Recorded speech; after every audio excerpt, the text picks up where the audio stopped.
Hello बच्चों, कैसे हो आप सब। अब आपके लिए हम लेकर आए क्वेश्चन नंबर 3 है आपका 5.1 का। तो उसमें यह है संख्याओं की निम्न सूचियों के लिए समांतर श्रेणी की जांच कीजिए। यदि इनमें कोई समांतर श्रेणी है तो इसका सारवंतर ज्ञात कीजिए और इसके अगले 4 पद भी लिखिए। तो देखिए क्या होगा कि अपन बात करते हैं आपका जो फर्स्ट पार्ट है उसकी। सबसे पहले तो उसमें क्या दिया गया है, आपके लिए स्टेप दिए गए हैं। तो मैं लिख देता हूं, पहले तो डी निकाल के देखता हूं इनका। तो D1 निकालता हूं। क्यों, अब D1 क्यों निकाल रहे हैं? क्योंकि अगर D1 D2 D3 अपने बराबर आए सभी सारवंतर, तो इसका मतलब श्रेणी क्या हो जाएगी, समांतर श्रेणी। तो D1 निकालने के लिए मैं दूसरे में से पहला घटा रहा हूं, 5/2 - 2, 2 LCM है, 5 - 4 1/2। मैं D2 निकालता हूं तो यह आएगा 3 - 5/2, 3 - 5/2, 2 LCM है, 3 दूनी 6 -5 क्या आएगा 1/2। मैं D3 निकालता हूं इन दोनों में सारवंतर, तो क्या आएगा 7/2 -3, तो ये हो जाएगा 2 LCM 7 - 6 1/2। ठीक है। अच्छा, अब ये अपने पास प्राप्त हो गए, तीनों समान है। तो मैं लिख देता हूं कि चूंकि D1 बराबर D2 बराबर D3, इसलिए श्रेणी समांतर श्रेणी है एवं सारवंतर D बराबर 1/2। अगले 4 पद भी आपको निकालना है। तो ये तो आपके A1 A2 A3 A4 हो गए। तो मैं निकालता हूं A5 बराबर A4 प्लस D, मतलब 7/2 प्लस 1/2 क्या हो गया 8/2, मतलब 4। मैं A6 निकाल देता हूं कि A5 प्लस D।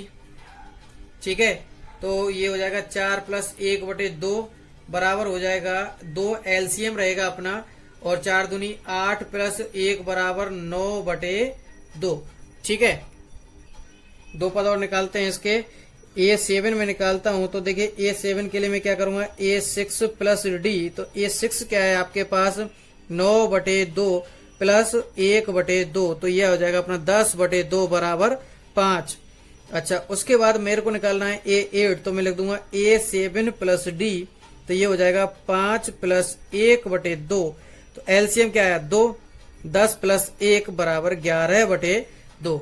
ठीक है, अब करते हैं नेक्स्ट पार्ट। ठीक है, पार्ट 2 में है आपके पास -1/2 -1/2 -1/2 और -1/2। तो देखिए मैं निकालता हूं D1 निकालता हूं सबसे पहले, प्रथम सारवंतर D1।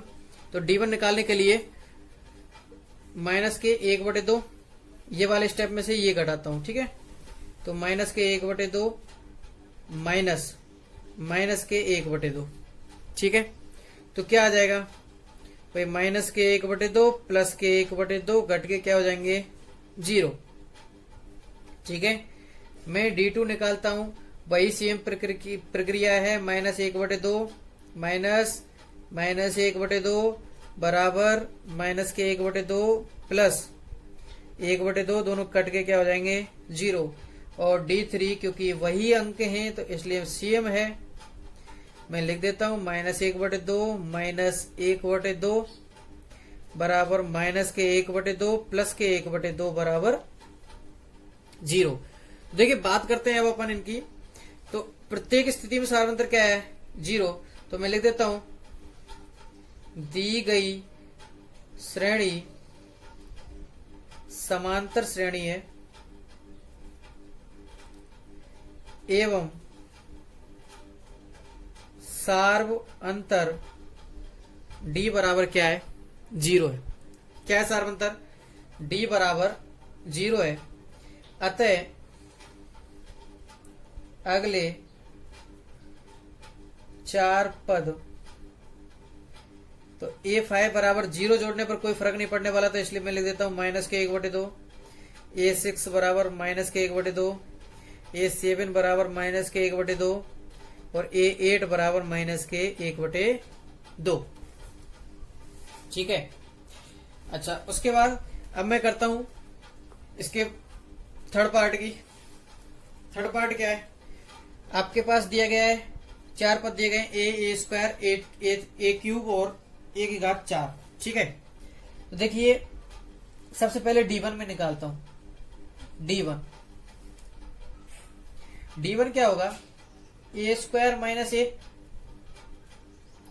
तो क्या आएगा, एक कॉमन निकला, a माइनस 1। ठीक है।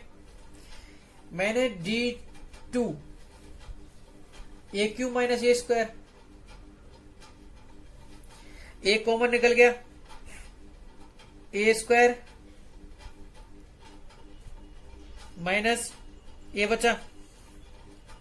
आप चाहो तो ए स्क्वायर को कॉमन निकाल लीजिए, तो ए माइनस 1 बचेगा। उसके बाद D3 A4 माइनस ए क्यूब, तो ये आ जाएगा अपने पास ए क्यूब a माइनस 1। ठीक है। अब अपन ने देखा कि ये a माइनस 1 आ रहा है, a इंटू ए माइनस 1, वो ए स्क्वायर माइनस ए स्क्वायर इंटू ए माइनस 1 आ रहा है, और ए क्यूब इंटू ए माइनस 1 आ रहा है। तो प्रत्येक स्थिति में अलग अलग है ये तीनों। ठीक है। तो मैं लिख सकता हूं कि D1 does not equal to D2 does not equal to D3, इसलिए श्रेणी समांतर श्रेणी नहीं होगी। ठीक है। ये श्रेणी क्या नहीं होगी, समांतर श्रेणी नहीं होगी। ठीक है। अब अपन चलते हैं इसके फोर्थ पार्ट पर। फोर्थ पार्ट क्या है, √3, √6, √9 और √12 ये अपने पास दिए गए हैं, और अपन को जानकारी लेनी है, बताना है कि ये समांतर श्रेणी है या नहीं है। तो देखिए अपने पास वही D1, तो √6 माइनस √3, मैं √6 को लिख सकता हूं क्या, √3 इंटू √2 माइनस √3। मैंने √3 को कॉमन लिया तो क्या बचेगा इधर, √2 माइनस 1। ठीक है। अच्छा, D2 मैंने निकाला तो √9 माइनस √6, इसको लिख सकता हूं मैं √3 इंटू √3। ठीक है। और इसको लिख सकता हूं मैं √3 इंटू √2। तो इनमें से भी √3 कॉमन आया, तो ये बचेगा √3 माइनस √2। ठीक है। अब मैं बात करता हूं D3 की, तो आएगा √12 माइनस √9, मैं इसको लिख सकता हूं √4 √3, इसको लिख सकता हूं मैं √3 तो √3 है इसमें से कॉमन, तो मैं लिख सकता हूं √4 माइनस √3। ठीक है। अब आप देखिए प्रत्येक स्थिति में अलग अलग सारवंतर आ रहा है, तो वही लिखना है कि D1 does not equal to D2 does not equal to D3, अतः दी गई श्रेणी समांतर श्रेणी नहीं होगी। ठीक है। इस प्रकार ये श्रेणी क्या नहीं होगी, समांतर श्रेणी नहीं होगी। अच्छा, ऐसी स्थिति में आपको हमेशा याद रखना है, अगर ये समांतर श्रेणी हो जाती तो आपको अगले 4 पद जरूर निकालने हैं, लेकिन जो समांतर श्रेणी नहीं है उनके पद आपको नहीं निकालने हैं। ठीक है। अच्छा, चलते हैं, अब मिलते हैं नेक्स्ट वीडियो में। धन्यवाद।